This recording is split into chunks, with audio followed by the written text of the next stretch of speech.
So far, everything seems to be pointing to the fact that this will be the first official league Ash will win. Let's see some evidence as to why he should win, and then I will tell you why he should lose.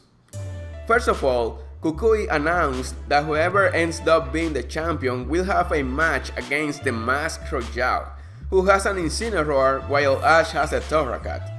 When Ash's Torracat was deleting, it actually fought the Masked Royale's Incineroar.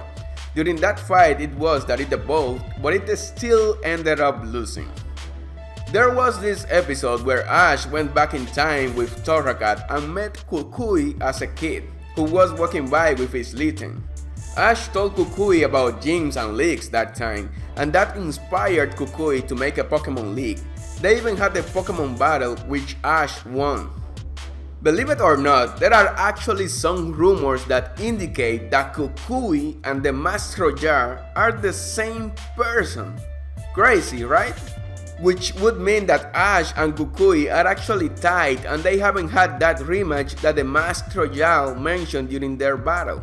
Taking into consideration that the winner will have a match against the Masked Royale, it would increase the odds that Ash might face the Masked Royale in the Alola League and finally settle that pending match between the two and break the tie that both of them are unaware of.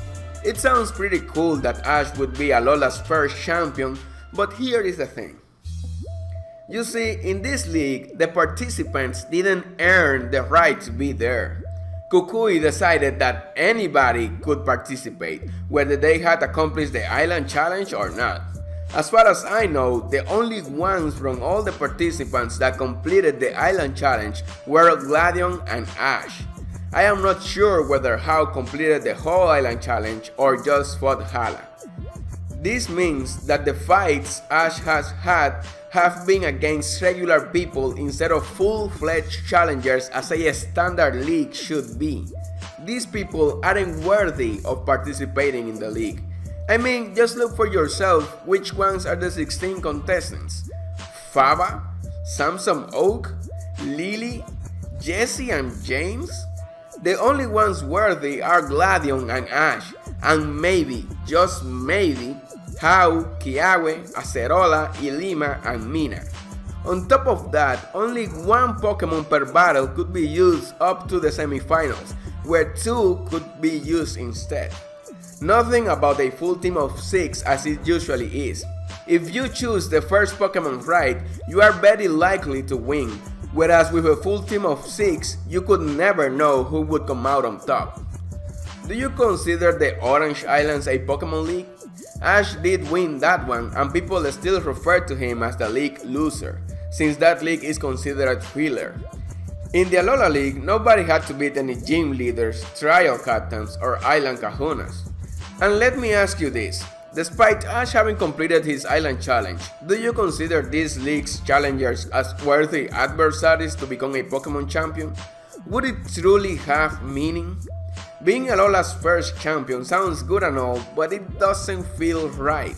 It would be a whole other story if people who completed the Island Challenge could participate and if everybody could use a full team of 6.